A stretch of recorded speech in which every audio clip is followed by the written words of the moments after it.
Welcome to today's webinar, the second in our series of how to create an award-winning campaign. This time we're looking at how Tin Man's #ICMore campaign for the IET helped change girls' perception of engineering. I'd like to thank you all for joining us today. You can join the conversation. You all have a chat box where you can submit questions. Please do feel free to submit questions throughout the webinar, not just at the Q&A at the end. You can also use the hashtag Vuelio. Join us on Twitter at Vuelio, on Facebook at Vuelio, or you can even email us info@vuelio.com. I'm delighted to say that we are joined today by Mandy Sharp, the founder and CEO of Tin Man, and Hannah Kellett, the External Communications Manager at the IET. Welcome both. Hello, thanks for having us. Hello. So really, guys, I'm going to hand off to you so you can present your campaign. Great, thank you very much. Hi everybody, I'm going to talk you through the campaign in a bit more detail, and then Hannah will also support as we go through.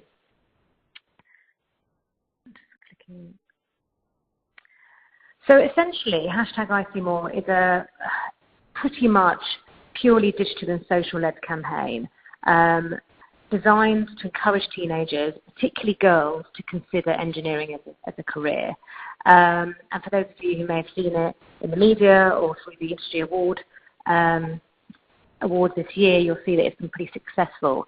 It delivered 151% increase in consideration in engineering careers and over 60,000 views of the content that we created within quite a short space of time. So it's been very successful on a lot of levels. And it's won lots of awards, 5 so far this year, including Best STEM Campaign at the CIPR and Best Digital Strategy at the Drum Marketing Awards. So how to inspire teens about engineering against the backdrop of gender stereotypes. I think just a little bit of background here. Engineering accounts for 19% of UK employment, but there's a massive shortage of engineers, in particular a lack of women entering the sector, which is of course posing a threat to the economy.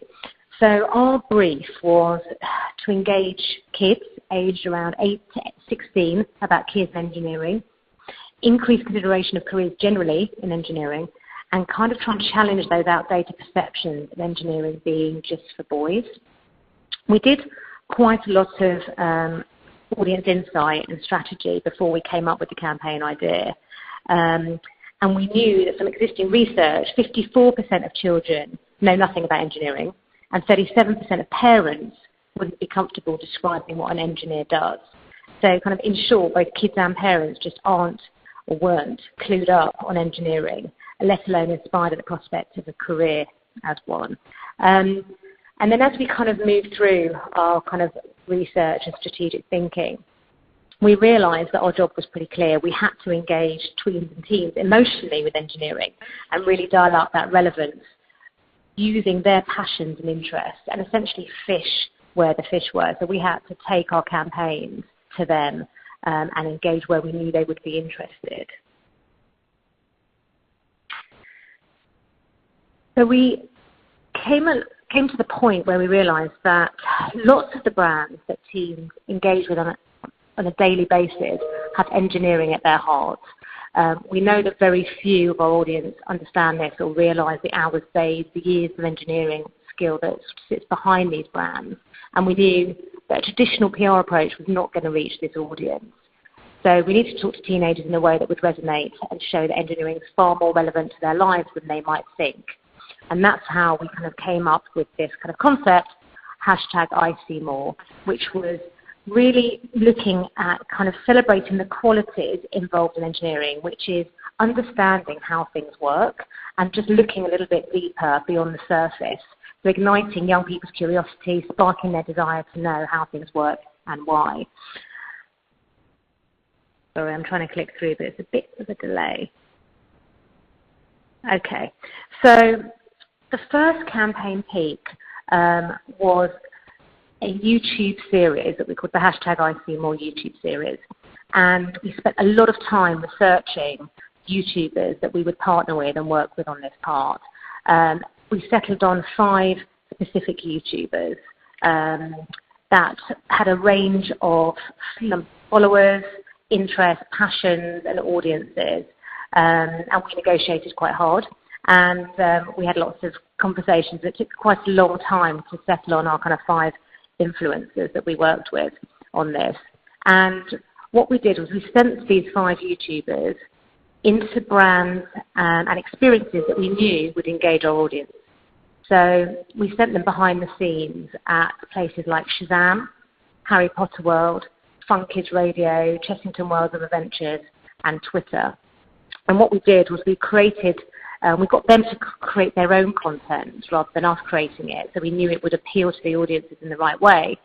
And we got them to go behind the scenes and just have a look at how engineering was at the heart of all these experiences that these kids engage with on a daily basis, to show how inspiring engineering actually is, and it's not what they might expect, and start slowly changing that perception of engineering. The second part of the campaign was actually trying to get kids to engage and experience engineering for themselves. So the kind of YouTuber part of the campaign was much more like people watching it and seeing the content. This part was actually getting them to do something for themselves. So this was the part where we invited our audience to actually create something or engineer something for themselves. And we invited them to engineer the chocolate bar of the future. When we did our initial research, we looked at all the different passion points and motivators and things that we knew were going to engage this audience. And obviously there's lots of different things, everything from music, literature, theme parks, but actually sweets and chocolates came out pretty high. So we did a partnership with Cadbury's and in conjunction with Mondelez, and we ran quite a big nationwide campaign to invite kids to design and engineer a chocolate bar of the future. And we had, I think, over 200 entries, and it was really successful. And we did this through a number of different media partnerships as well, but it was also on all the social channels. The end result was the rocket fuel chocolate bar that was designed, and also worked with Andrew Smythe, who you might recognise in that picture, who was the Great British Bake Off star, and he's an engineer as well. So he was really quite involved and quite passionate about this campaign, and he supported it on his social channels as well. And we also used him obviously through the media to get coverage. And he went to Cadbury's on the winner's day and got involved in seeing how we brought this chocolate bar, this engineered design, to life. So I'm just going to take over Engineering Open House Day. This is an event that the IET has run for several years, but last year when we brought Tim Mann on board to work with us, we briefed them to breathe new life into Engineering Open House Day, smash our previous targets for brands opening their doors across the UK, to really showcase to kids and parents all the cool engineering jobs out there and inspiring them about the endless possibilities that engineering presents. So in a nutshell, it's one of our biggest events that we run here at the IET. But as well as targeting young kids and getting them excited about engineering jobs, we also have to make sure that we're targeting parents too, as young people's one of their biggest influences. So we did have to approach it with a more traditional media lead. So we worked with Tim Mann to commission a piece of research in order to form a media hook, and the research looked at how parents saw engineering. So basically we asked parents, do you know what an engineer is? On the surface, the majority of parents said, yep, I know what an engineer is. When we delved a little bit deeper and we said, can you describe an engineer? Less than a quarter actually had trouble. But when compared to teachers, lawyers, policemen, etc., we found that parents had absolutely no problem describing what they do, but engineers, there was a really big issue. So that really highlights the problem that actually, what is engineering? And if parents don't know, as kids' biggest influencer, we've got a real problem. So Engineering Open House Day, As I said, we had 44 venues across the UK participating last year. Some really great brands that resonate with kids, such as Thorpe Park, Madame Tussauds, the BBC Tower Bridge, Dr. Martens, and they were fresh brands that Tin Man brought on board to really ignite some excitement and resonate with our young audience as well. And we had over 3,000 attendees across the UK, which was an uptake on the previous year. And as you can see from the slide, we obtained national media coverage from the dailies all the way through to broadcast as well and regional as well. So it was really successful. And as such, we're currently planning for this year, and the event takes place on Friday. We've worked with Tin Man again, and we've smashed all of our records for this year as well. So it's set to be a really great event on Friday.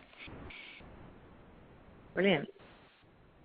So that, in a nutshell, is the campaign. The final slide highlights some of the results, because obviously that's the important bit, I suppose. Did it work? Obviously, it did.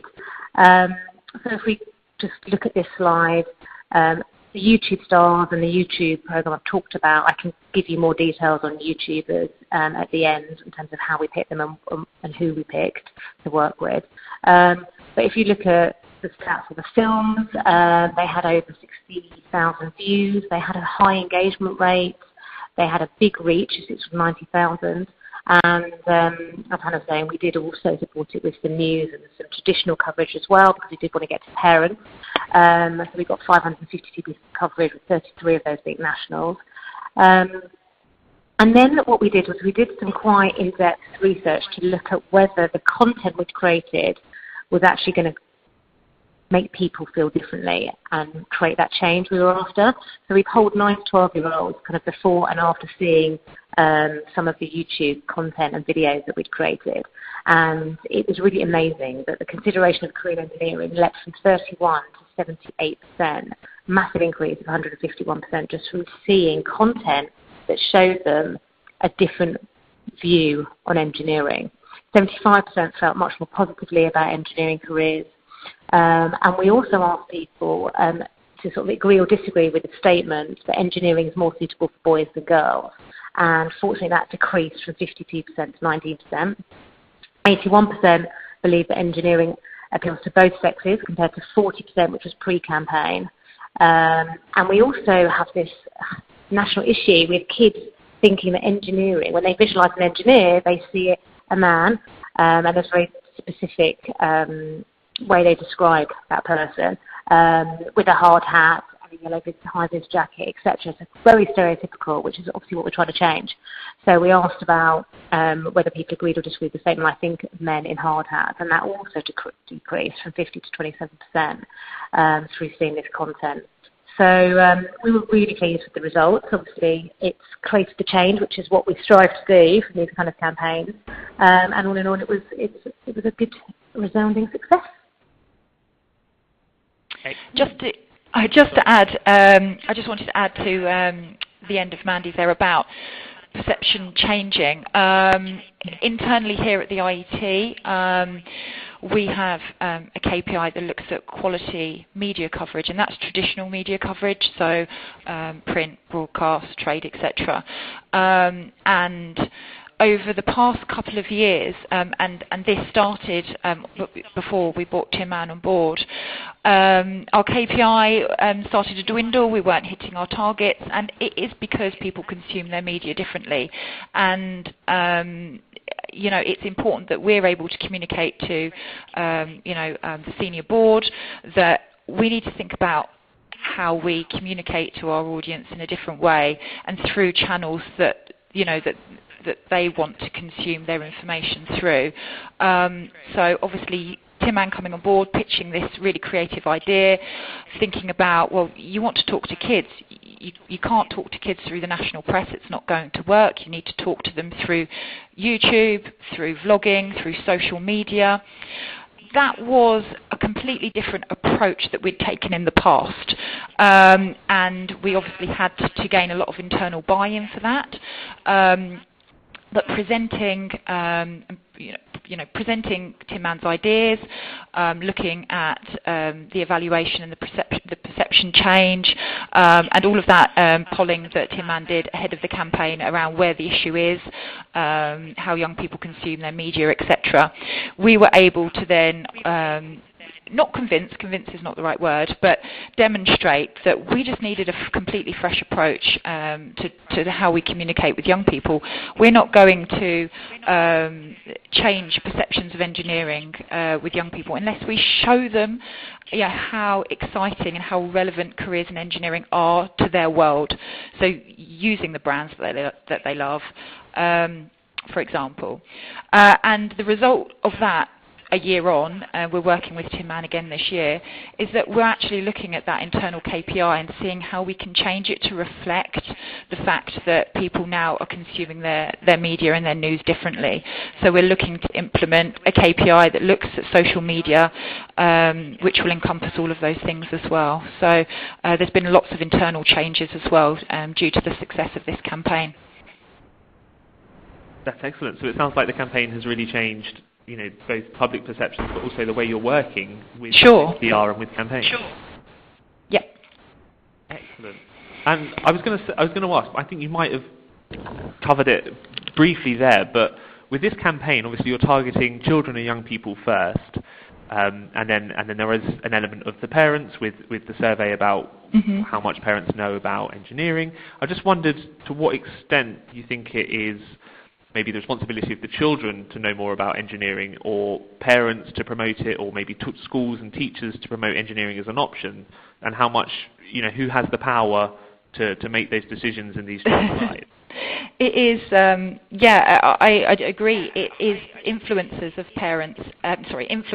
children as much as it is the children itself. And I think it is the parents' and teachers' responsibility to nurture that natural curiosity that children have about the world.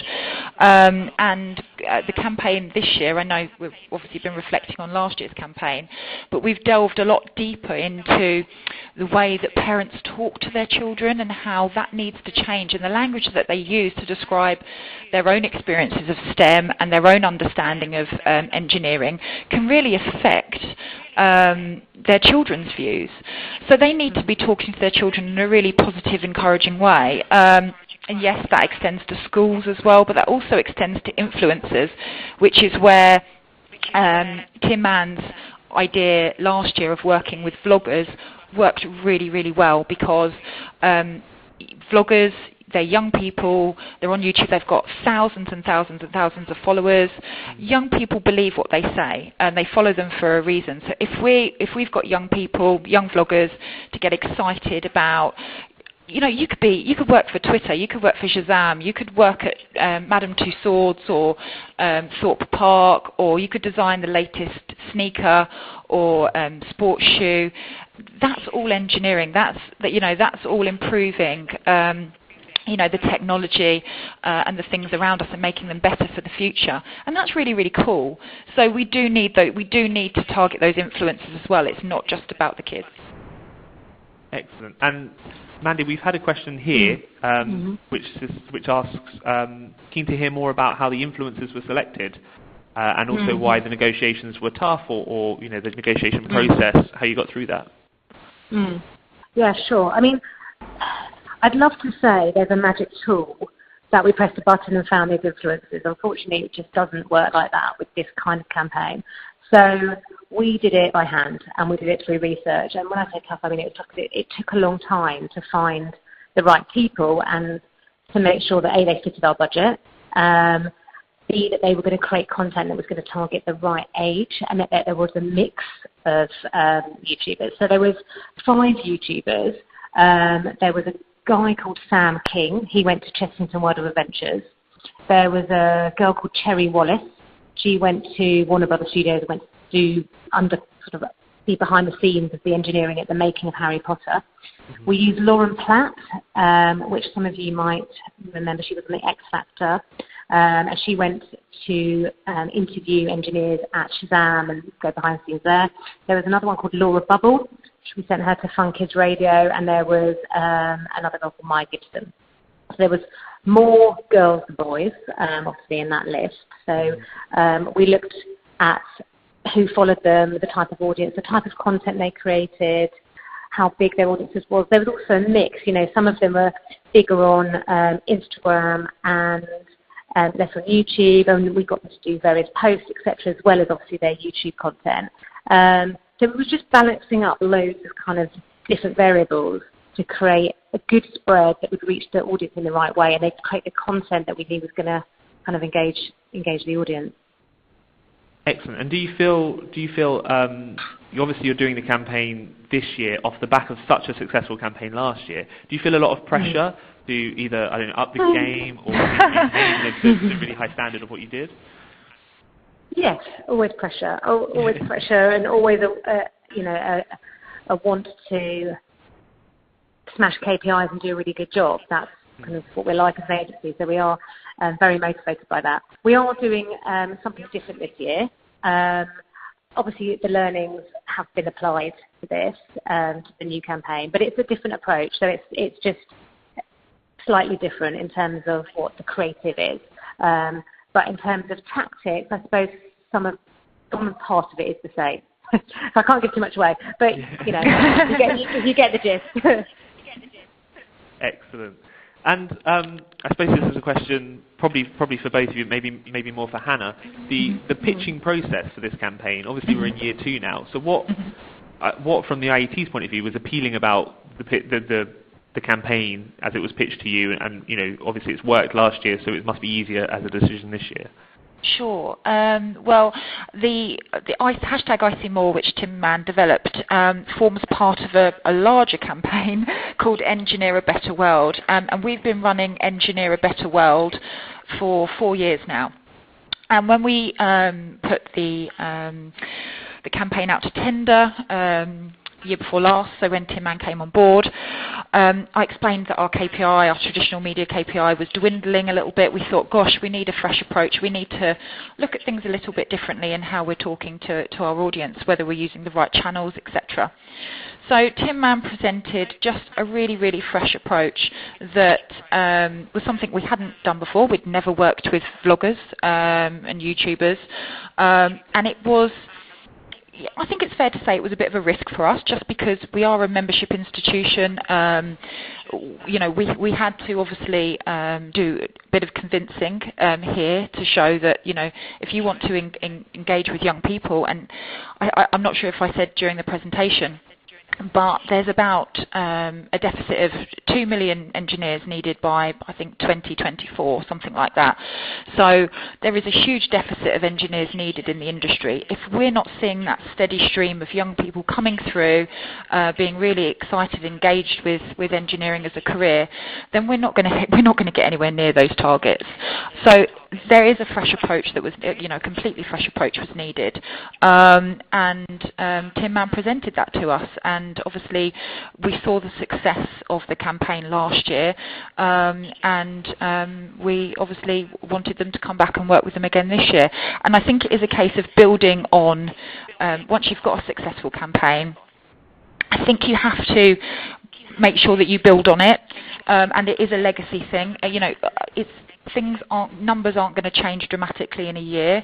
So I think we want to work with Tim Mann on that longevity, on that legacy, to really embed that ICMore hashtag, that theme, and obviously reach more young people.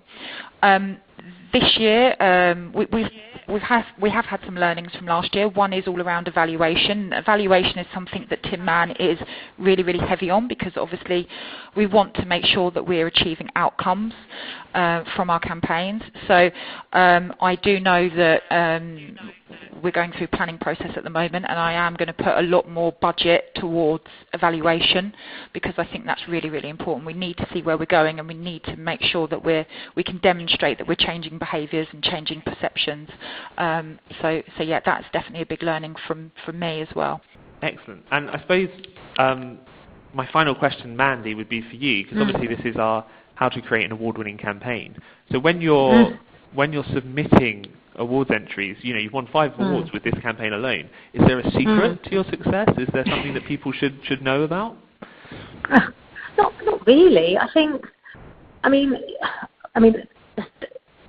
there is an element of make your entries interesting to read. I mean, I've also judged many over the years, and you've got to make them engaging, because as a judge, you read hundreds of these things, and if they're not interesting, then you switch off after the first paragraph is that all-important paragraph. So that's kind of, I suppose, a no-brainer. I think essentially, if you're going to enter an award, you have to have three things. You have to have the insight to start, or the reason, and the background of why you did it, and what your thinking was. You have to have obviously done something interesting and creative, but really important, I think, is it has to have some results, and it has to obviously play back to what the original objectives were. If you don't have really good results or proof that what you've done has worked, it's kind of, as a judge, you're looking at that and going, well, yeah, it's really nice, it's a lovely campaign, but what's it done? Because that's quite important, when you're writing entries, is just to evaluate what you do as much as you can, really, and prove that what you did worked. If it didn't work, don't enter it. Save your money. That's great advice. Thank you both so much for joining us for this webinar. We're just about reached the end of time, so thank you everyone for listening, and thank you both, Mandy and Hannah. Thank you. No problem. Thank you very much. Goodbye, everyone.